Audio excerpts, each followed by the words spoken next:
Η ιδιοφυΐα του πλήθους. Ένα ποίημα του Charles Bukowski.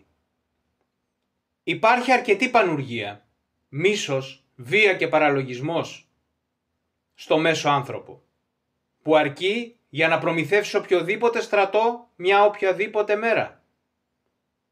Και οι καλύτεροι στο φόνο είναι αυτοί που κηρύττουν εναντίον του. Και οι καλύτεροι στο μίσος είναι αυτοί που κηρύττουν αγάπη. Και οι καλύτεροι στον πόλεμο είναι αυτοί που κηρύττουν ειρήνη. Αυτοί που κηρύττουν τον Θεό χρειάζονται Θεό. Αυτοί που κηρύττουν την ειρήνη δεν έχουν ειρήνη. Αυτοί που κηρύττουν την αγάπη δεν έχουν αγάπη. Να φοβάσαι τους κήρυκες. Να φοβάσαι τους γνώστες. Να φοβάσαι αυτούς που πάντα διαβάζουν βιβλία. Να φοβάσαι αυτούς που είτε απεχθάνονται τη φτώχεια, είτε είναι περήφανοι για αυτή. Να φοβάσαι αυτούς που είναι γρήγοροι στους επένους, γιατί αυτοί είναι που χρειάζονται επένους για αντάλλαγμα. Να φοβάσαι αυτούς που είναι γρήγοροι στην κρίση, γιατί φοβούνται αυτά που δεν γνωρίζουν. Να φοβάσαι αυτούς που αναζητούν συνεχώς τα πλήθη, γιατί είναι ένα τίποτα μονάχοι τους. Να φοβάσαι το μέσο άντρα, τη μέση γυναίκα. Να φοβάσαι την αγάπη τους. Η αγάπη τους είναι μέτρια.